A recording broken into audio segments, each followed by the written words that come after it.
እሺ ስለተፈጠረው ችግር ይቅርታ እንጠይቃለን። ቀደም እያልናችሁ እንደነበረው አሁን ዛሬ የሚኖረን ፕሮግራም የጨዋታ ፕሮግራም አለ እና አሁን ደግሞ ቃል የምንካፈልበት ጊዜ ነው። ከኛ ጋር ሆናችሁ በመከታተል እንድትጠብቁን እነግራችኋለን። ቀጥል። ቴንኪዩ እግዚአብሔር የተመሰገነ ይሁን። በቀጥታ አሁን የእግዚአብሔርን ቃል እያየን እንግዲህ እንደገና እንገባለን።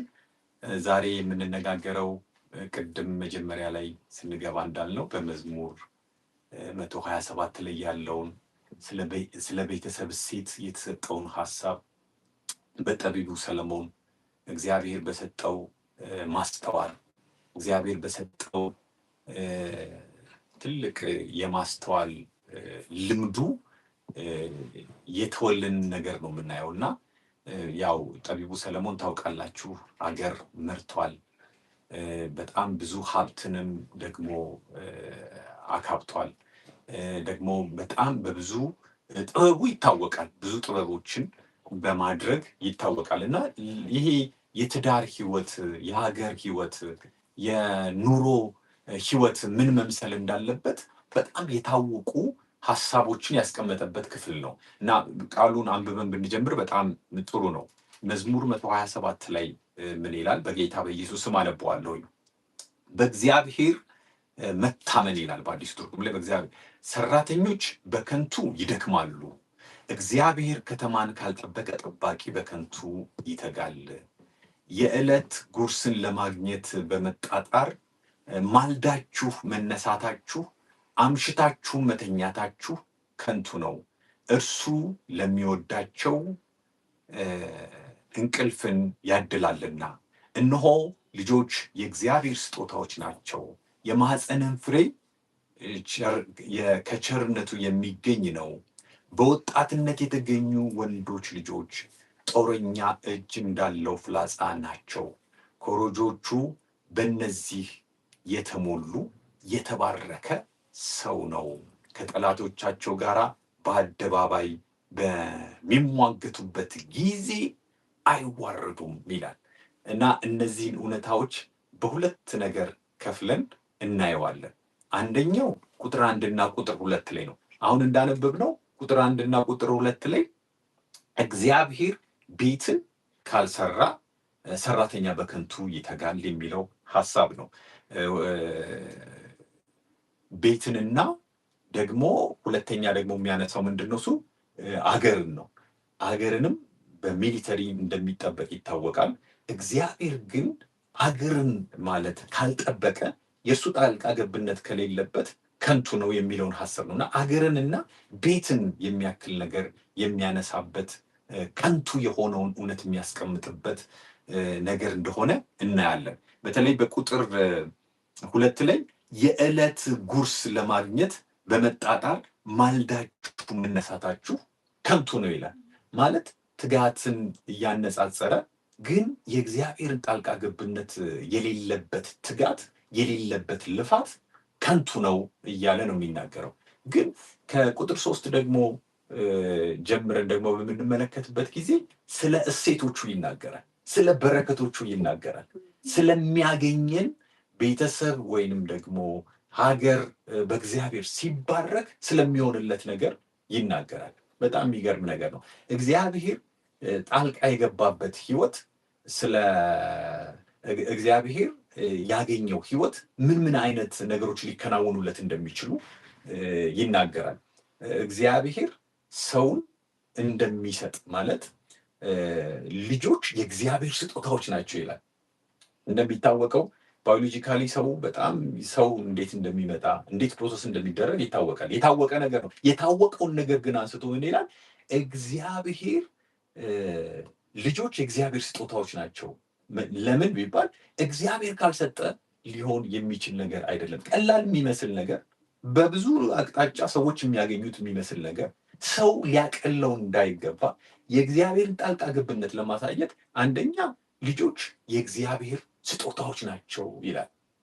እዛ ስጦታነቱን ብቻ አይደለም ደግሞ በእነሱ የተገኘውን በረከት ልጆች የእግዚአብሔር ስጦታነታቸው ከመጣ በኋላ የሚሆነውን ነገር ይናገራል። ምንድን የሚሆነው? በኃያል እጅ እንዳሉ ምንድናቸው ይላል? ፍላጻዎች ናቸው። ለምን?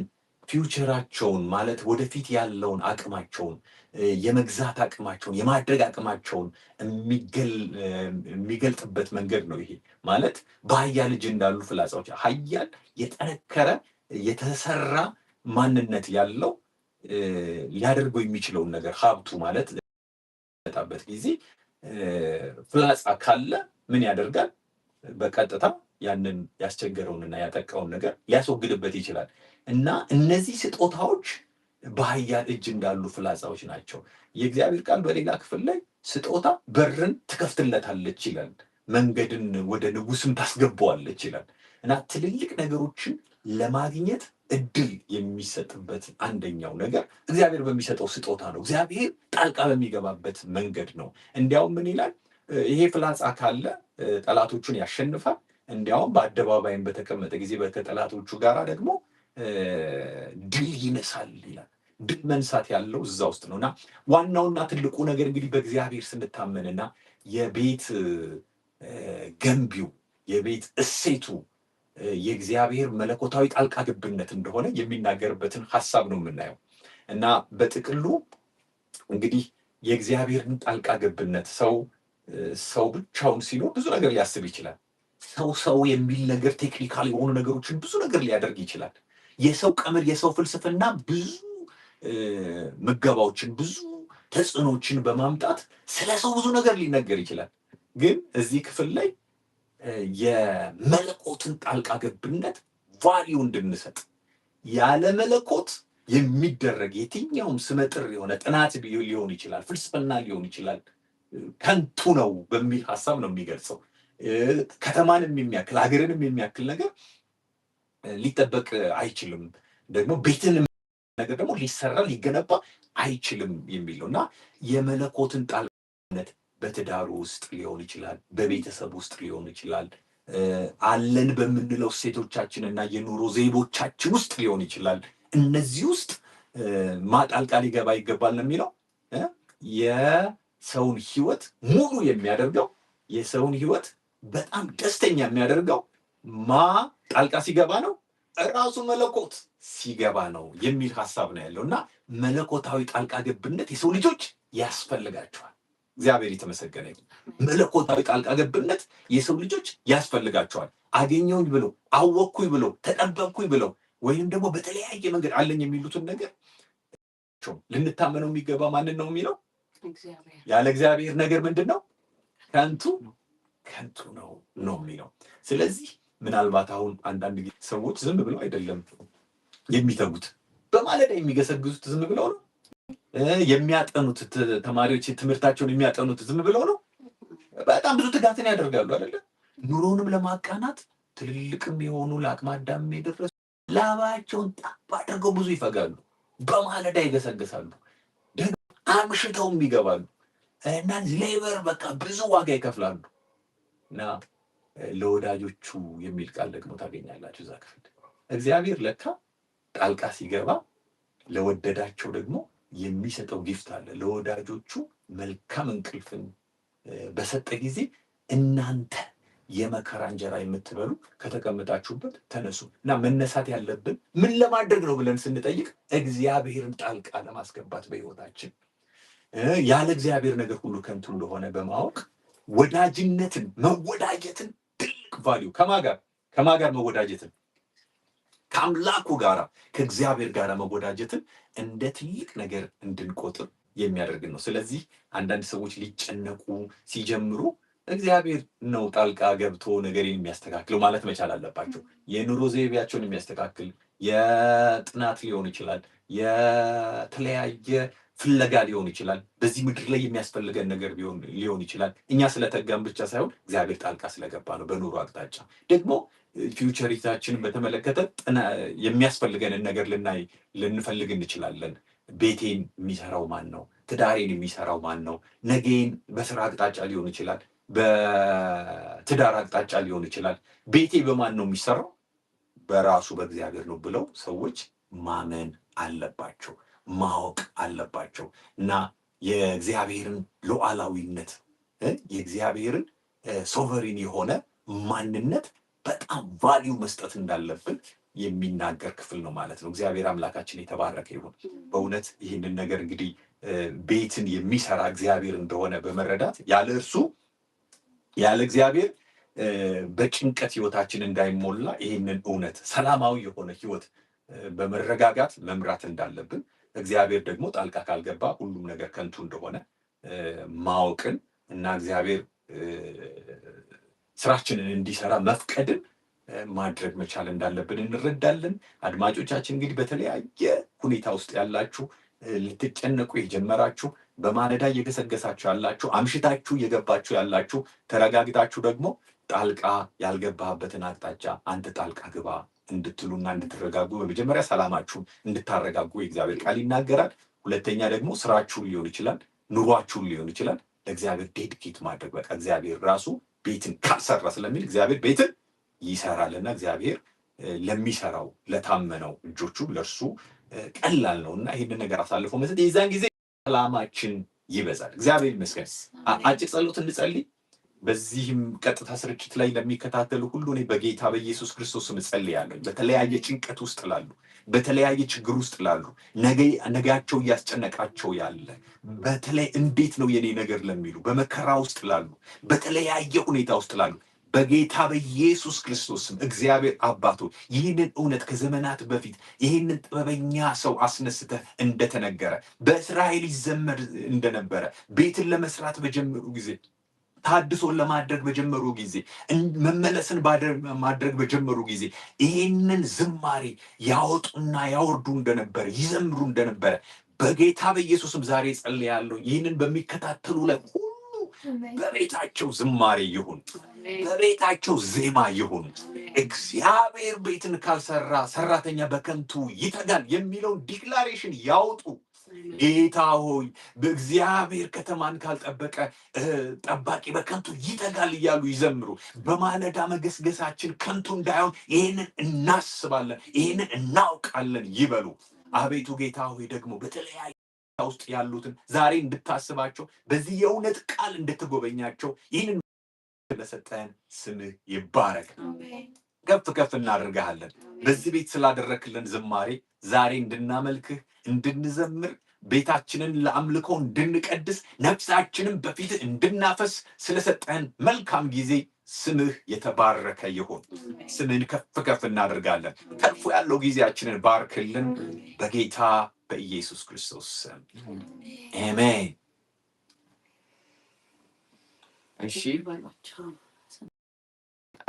ኦንላይን የተከታተላችሁ ያላችሁ ቤተሰቦቻችን በጣም እናመሰግናለን። እያሳያችሁ ላለው ሰፖርት በጣም ቴንኪ ማለት እንፈልጋለን። ስሙ ቃል ትታዩናላችሁ። እዚህ ጋር እያስተላለፋችሁ ያላችሁትን መልእክት እዚህ ጋር በስክሪን እያየነው ነው። ለምትሰጡት ሰፖርት እናመሰግናለን። ቴንኪ ማለት እንፈልጋለን እና በድጋሚ ደግሞ ስለተፈጠረው የቴክኒክ ችግር ይቅርታ እንጠይቃለን ማለት ነው። አሁን ወደ ቀጣዩ ፕሮግራማችን እናልፋለን። ቀጣዩ ፕሮግራማችን ደግሞ የሚሆነው እስካሁን እየተወራለት የነበረው እየተጠበቀ የነበረው የጨዋታ ፕሮግራም ነው ማለት ነው። መድረኩን ለብሔር ያስተላልፋሉ።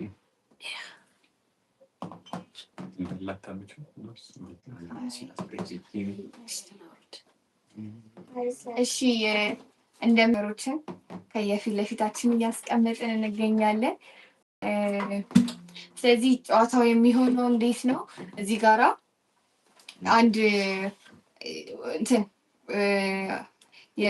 ፈሳሽ አለው፣ አንዱ ደግሞ ባዶ ነው ማለት ነው። እና አሁን ሁላችንም ፊት ለፊታችን ጋራ እነዚህ ነገሮች ይቀመጣሉ። ከዛ በኋላ ላይ የተለያዩ ጥያቄዎችን እንጠየቃለን ማለት ነው። እና በጣም ያንን ነገር የሚያደርገው ሰው ላይ ሁላችንም የደረሰንን ይሄንን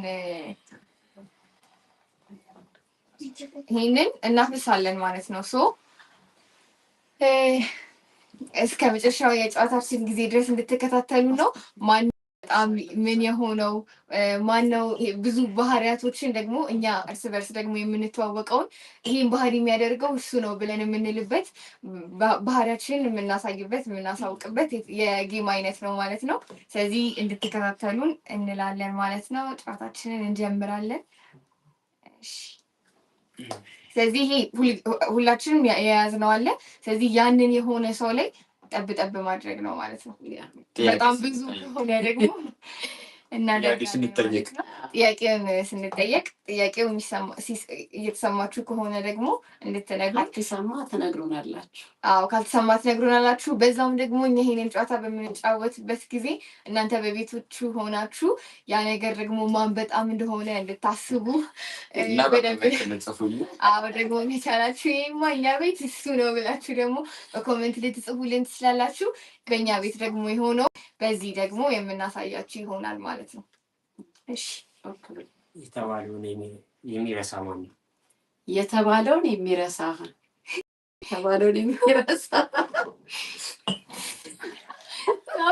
ዛብሎን የዛብሎን ቃል ራሱ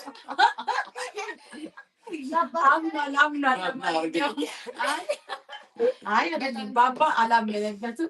ዞሮ ዞሮ ራሱ አምኗል የተባለውን እንደሚረሳ። እሺ ይሄንን ያዙት። ነፃ ናት ማርያም ጌቤ የኔም ነፃ ናት። እሺ ያዙት። ይሄኛውን ቢያስታውቅ ይሄኛው። እሺ ሁለተኛውን በጣም የሚያወራው ማለት በጣም የሚያወራ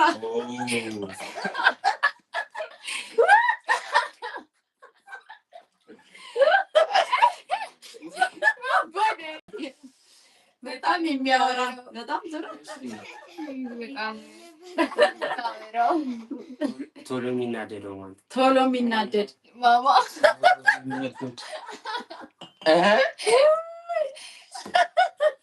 ማሬ እኔም አለው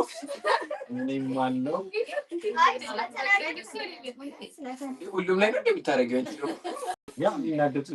አንድ ሰው ላይ እኮ ነው የሚደረገው። ጨመረችብኝ እሷ አንዴ ነው የሚደረገው። ቶሎ ይቅርታ የሚጠይቅ ይቅርታ የሚጠይቅ ባባ ነው። እሺ ባባ ሁላችንም ተስማምተናል። ጠያቂ ባባ ነው። ለልጆች የሚለሰልሰው ማለት ነው። ለልጆች ለስለሰው ለስላሳ ማለት ነው።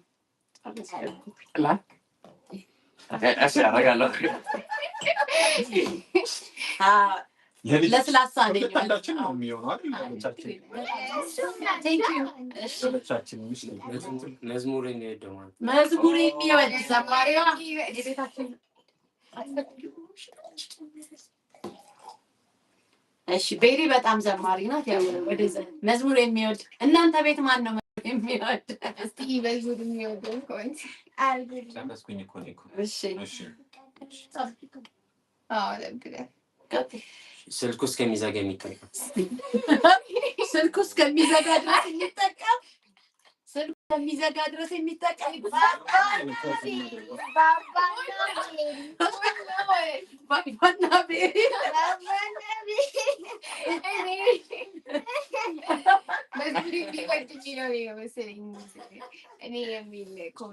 የቤት ዕቃ የት እንዳለ የሚያውቅ የቤት ዕቃ የት እንዳለ የሚያውቅ ምስጋና አንደኛ። የቤት ዕቃችሁ የእናንተን ማን ነው የሚያውቀው? ቶሎ የሚያገኝ አንዳንዱ ፊት ለፊት እያለ ይጠፋበታል። ቶሎ የሚተኛ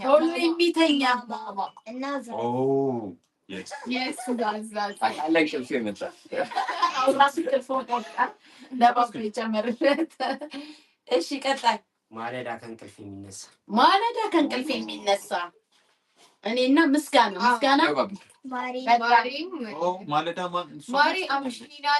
ማለዳ የሚነሳ አይደለም። እሷ በትምህርት ምክንያት ነው በጣም ስለዚህ እኔ ነኝ። እየሞላ ነው። ቀድማችሁ የኔን የሞላችሁ እስካሁን እዛው ላይ በቤት ውስጥ የሚያዝናናችሁ ማን ነው? የሚያዝናና ዛቡ ኮሜዲያን በጣም የሚያዝናና የሚያስቀን ዛቡ ነው። የልጆችን የቤት ስራ የሚከታተል ማን ነው? ቤት ስራው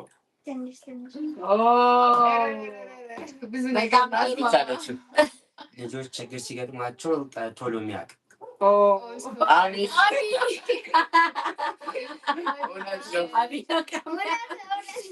አሚሻ ቅመም ነው እኮ እሱ ያዝናናል። እሱ ነው እኛም ቤት ራሱ አሚ ነው የሚያዝናና። የቤተሰብ ጸሎት የሚያስታውስ ማለት ነው። የቤተሰብ ጸሎት የሚያስታውስ ባባ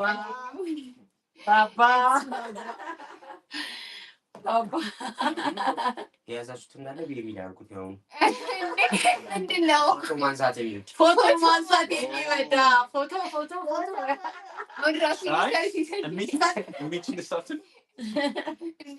የሚችል ከተባለ ሌላ ልታረጉ ነው ቤት አሁን ደግሞ አንደኛ እሺ የቴሌቪዥን ሪሞት ከእጁ ማይጠፋ የቲቪ ሪሞት ባለሪሞት ምስጋና ናት።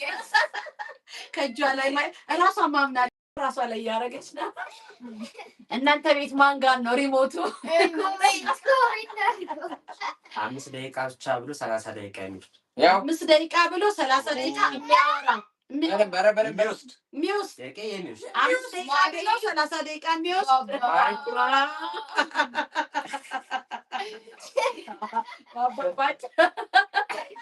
ቶሎ የማይዘጋጅ ቶሎ ተዘጋጅቶ ከቤት መጣ ቶሎ ተዘጋጅቶ እንደዛ ነበር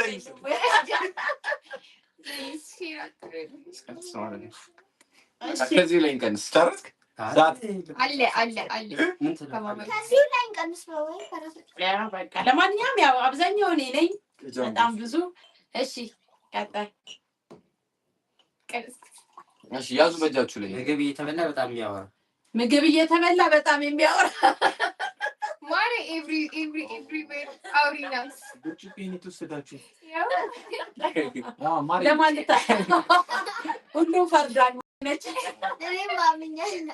እኔ ማምኛለሁ። በጣም ጥሩ አለቃ ነኝ ብሎ የሚያስብ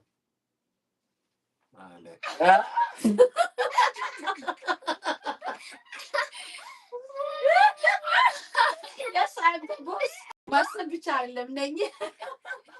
እውነተኛ የቤቱ አለቃ ማን ነው? እውነተኛ የቤቱ አለቃ እሳቸው እና ማማ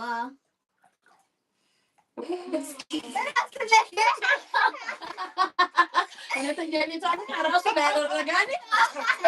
በበርሜል አድርጉላት። ብዙ ነገር እኮ ነው። በጣም አመሰግናለሁ። እሺ የተለየ ፕሮግራም የልደት ቀጠሮ የሚያስታውስ የተለየ ኢቨንቶችን ልደት ቀጠሮ ምናምን የሚያስታውስ ቦስ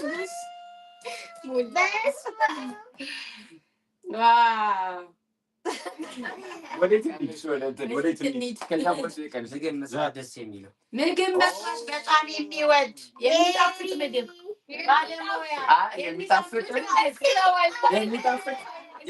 ነው እንዴ? የሚጣፍጥ ምግብ የሚጣፍጥ ከሆነ አልስማማም። ለምን ሞላብሻ አንድ ነው የቀረው። እስኪ በቴክኖሎጂ ጎበዝ ይሆናል። በቴክኖሎጂ ጎበዝ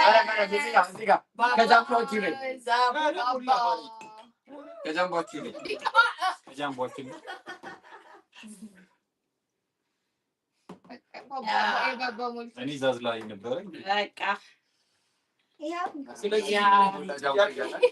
ግምገማው ይሄንን ይመስላል።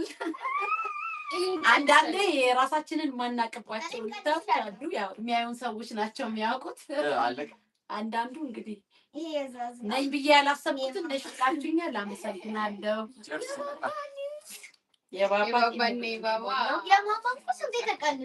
በመጠኑ ነው ሁሉንም እንግዲህ እንደዚህ አይነት በጨዋታ መስሎ መገማገም ጥሩ ነው። ሰዎች ራሳቸውን እንዲያውቁ እንዲያስተውሉ ያደርጋል። ቴንክ ዩ እስካሁን ድረስ ስለተከታተላችሁን በጣም እናመሰግናለን። እንግዲህ ዛሬ ይዘን የመጣነው ጨዋታ ይህንን ይመስላል። ከዚህ በኋላ ላይ ደግሞ የተለያዩ አስተማሪ የሆኑ የፋሚሊ ጌሞችን፣ ትምህርቶችን፣ የተለያዩ ውይይቶችን ደግሞ ይዘን እንመጣለን ማለት ነው እና ከዚህ ጌም ላይ ማማም እንደተናገረችው በቃ ሁላችንም እርስ በርስ የምንተዋወቅባቸው ቤት ውስጥ ያሉ ነገሮች አሉ እና ፈን በሆነ መልኩ ደግሞ መተዋወቅ፣ መነጋገር ስለዛ ነገሮች በጣም አሪፍ ነው ማለት ነው እና ዛሬ እኛ ደግሞ ይሄንን በዚህ መልክ ነው ይዘን የመጣ ነው። ቀጣይ ሳምንት ደግሞ የተለየ ፕሮግራም አለ።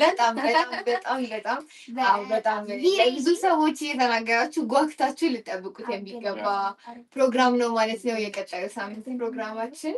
እሱን ደግሞ እስቲ በደንብ ምን እንደው የዛሬ ሳምንት ያለው የላይፍ ፕሮግራማችን ደግሞ ምን ይመስላል፣ ምን አይነት ሀሳብ ይዘን ነው የምንመጣው የሚለውን ነገር ደግሞ የዛሬ ሳምንት ሰኔ 26 ላይ ማለትም ሰኔ 25 ነው ግን ሰኔ 26 ነው። በ26 ባባና ማማ የተጋቡበት ቀን ነው እና 21ኛ ዓመታቸውን የሚይዙት ቀጣይ ሳምንት ነው ማለት ነው። በላይቭ ላይ ነው የምናከብረው ማለት ነው። ከዚህ የተሻለ ፕሮግራም ይዘንላችሁ ይቀርባል። ተዘጋጅታችሁ እንግዲህ በአይነቱ በጣም የ21 ዓመት የትዳር ጉዞ በደንብ ልዩ ታሪኮችን በጣም ልዩ የሆነ ኢቨንት ነው ይዘን የምንመጣው ማለት ነው። እንግዲህ አብረን ደግሞ ከእናንተ ጋር ስለሆነ ይህንን ደግሞ የምናሳልፈው የምትፈልጉትን መጠየቅ የምትፈልጉትን ነገር እስከዛ ጊዜ ድረስ ባለን ሰዓት መጠየቅ ትችላላችሁ። ስለዚህ በዛ ቀን ላይ የተለያዩ ስለ ትዳራቸው በተመለከተ ጥያቄዎች የሚመልሱበት እንዴት ነበረ ስለ ሞያዬ እየተነገረ ነው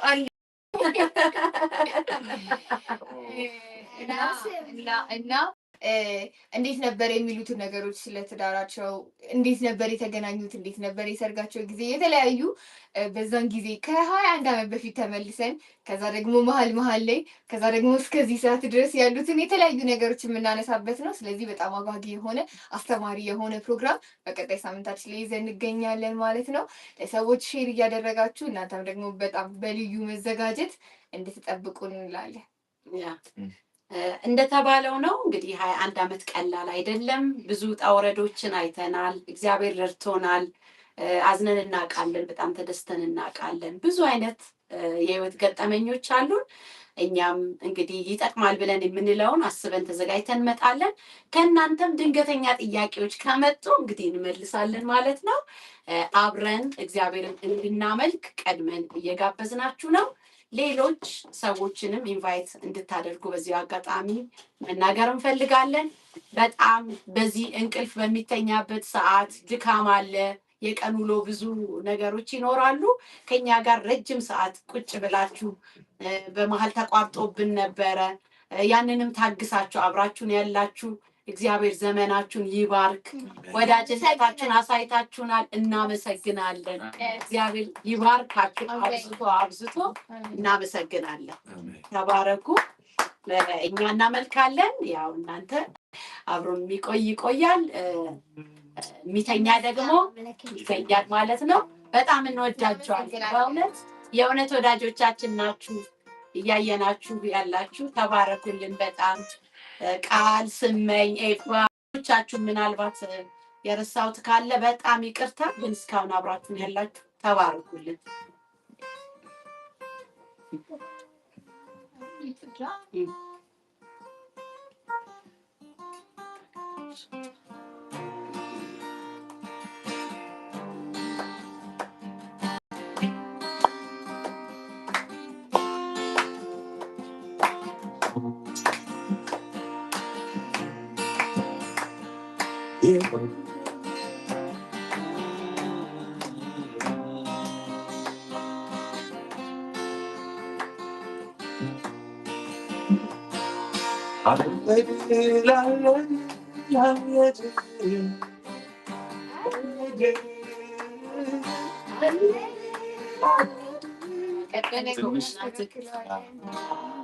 አንዳንዶች በጣም ሃይ ስኬል ይዘምራሉ። በስኬል አንቀው ራሳቸውን አቆሟል ነው